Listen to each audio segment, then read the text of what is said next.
do have a standard, but the standard is meetable. So you're not going to get any sympathy from me, Travis. They're pricey, but pay the price because they're worth it. They're not gold diggers. They just want to be treated like a lady. And I tell guys from the Northeast, from Boston and New York and even Philadelphia, who bitch about the women, get out of the city and head south for a little while. Dallas, Atlanta, Charlotte.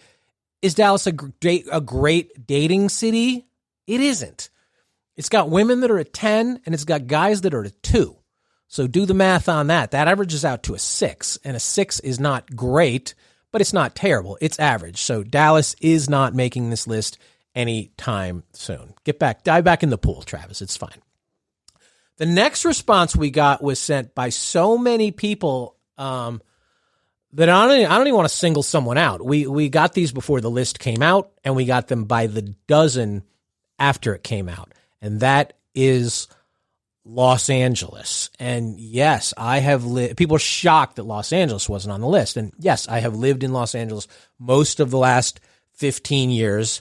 That doesn't make it better, but it doesn't make me biased. It doesn't. It's not either way. And LA has been on the list a few years before, and it does have some of the dating frustrations and laziness that San Diego has. The weather does create a lack of urgency, and urgency is always a good thing in the dating world.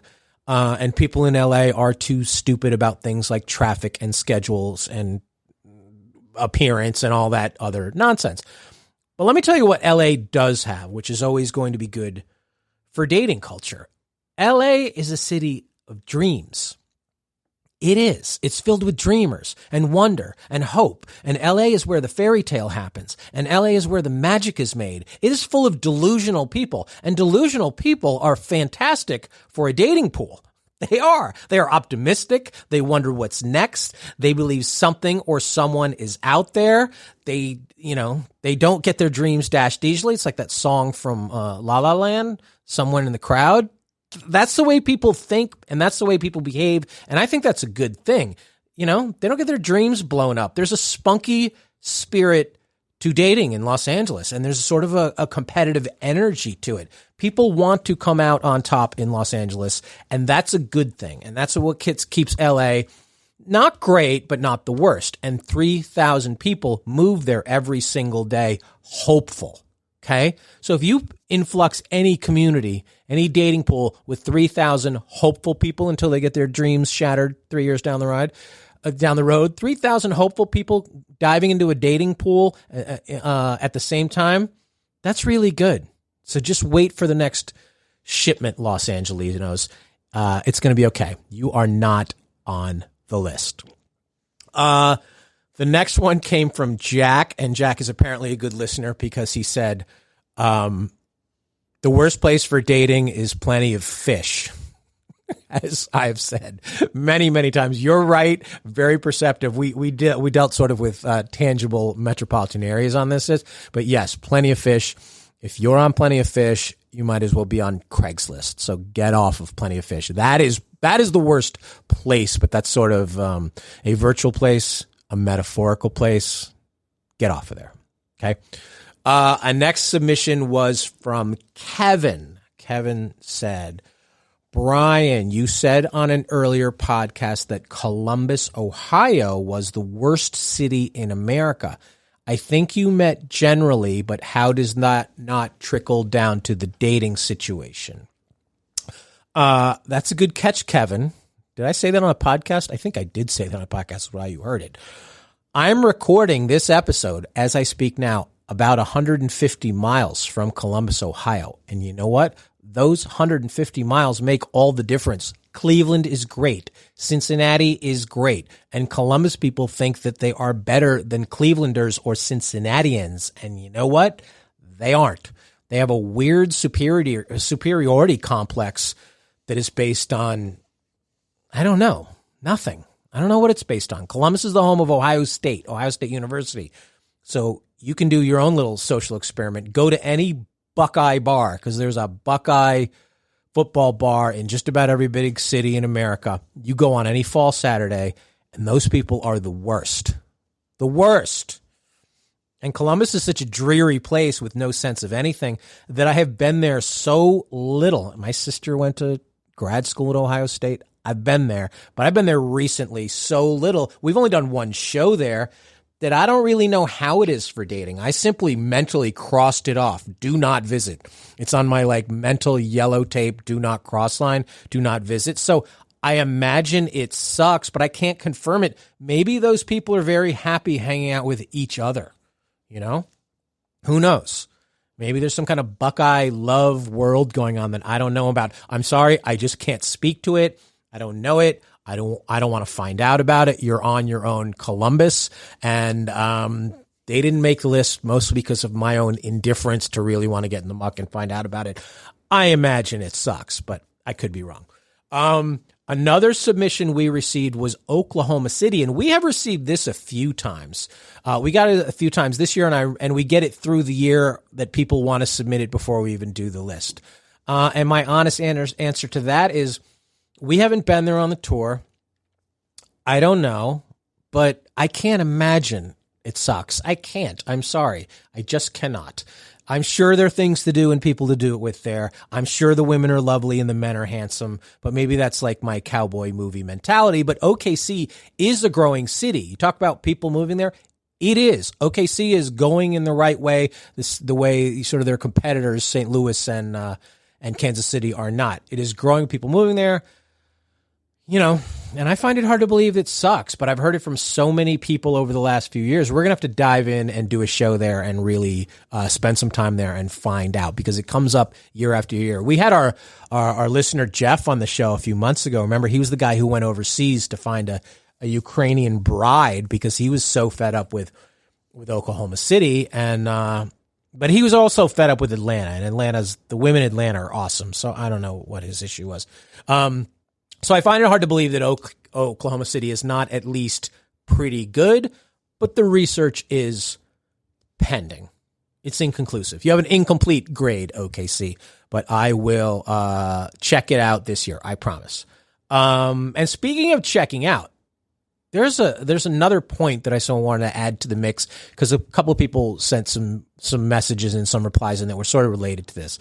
Lots of you worked remotely last year. And many of you will continue to work remotely this year, including some really big companies. Some really big companies have already sort of crossed off coming to the office in 2021, which is nuts, but they have their reasons. But you know what that also means? It means you are no longer tethered to your community or your particular city because you don't have to go in the office.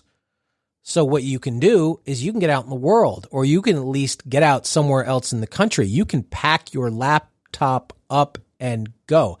Be like Brian Howie, because this is how I live my life most of the time. A few days or weeks here and a few days or weeks there. Explore. Try new cities. Meet new people. Get out of your bubble. Shake up your comfort zone. Go find what and where and who is really right for you. Your excuse is gone and your reason is here, and it's now. It's worth the investment and the time, and there is no better time, and there will never be a better time to do it than 2021. You don't have to quit your job, most likely. You can have sort of this work, play, adventure, romance balance. You just got to plan it and do it right now. Take advantage of this opportunity. This is all about opportunities. I think this presents a wonderful opportunity if you don't have to be in a certain, building or workspace 50 or 60 hours a week, and you can work remotely. Well, you can work remotely from a lot of places. And so that takes away I'm stuck here because of this, and then, those are the batch of messages that I want to receive at the end of this year, that I heard you say that, and I took a chance and went there and stayed there and met him or found her, and here is where we are, and we couldn't be happier. Isn't that the list you want to be on? Give it a go, because this is the best time you will probably ever have to do this. 2022, 2023, these companies are going to realize, you know what, shit, we got to bring everybody back in, but you have this little window of opportunity where they're sort of letting you run free with a little bit of rope.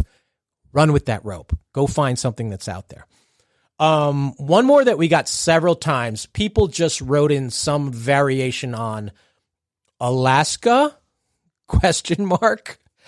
And my answer to that is fairly straightforward. Alaska is not a city, and this is a list of cities. And Alaska just sort of feels like a different planet. So I'm not sure including Alaska in general or Juneau or Anchorage or Fairbanks or Nome. That's 4 cities in Alaska off the top of my head. That's pretty good. Anyway, I'm not sure whatever is going on in Alaska as far as dating and relationships have anything in common with Tulsa or Tampa or Topeka or any other alliterative cities you want to throw out there. It's just a different ball game. Maybe, I watch Deadliest Catch, and those guys go out and they come in and they have a bunch of cash and fish and they get drunk and there's women there. And is that a dating scene? I don't know.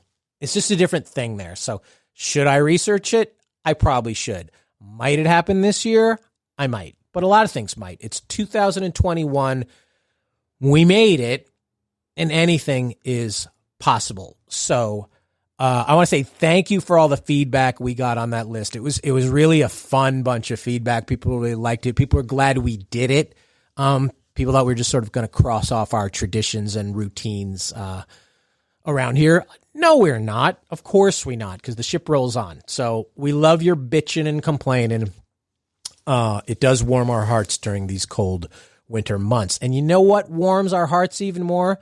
The dating dumpster fire known as Florida, which I just talked about, and which means we are kicking off our 2021 live in person tour schedule on January 7th at the Boca Black Box Center for the Arts, followed by the very next week, the 14th in West Palm Beach, and on we go, because on it goes. So check out greatlovedebate.com for all the upcoming dates and cities. We're adding some new ones, maybe even Oklahoma City, maybe even Fairbanks.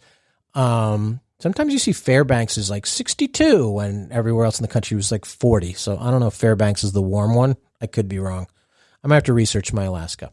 But most importantly, because a lot of people have asked this too, we are going to circle back and hit up as many of the cities that got postponed because of the various events of last year. So we're going to try to make that up where we can, where those venues are still alive and well, and where their governors understood the need of performance venues, because we play a lot of theaters and we play a lot of comedy clubs and we play a lot of live music places, and all of them we hope are going to be alive and thriving in the year to come. We're on it. We're coming. We're excited, because as always at the Great Love Debate, we never stop making love. See you next time.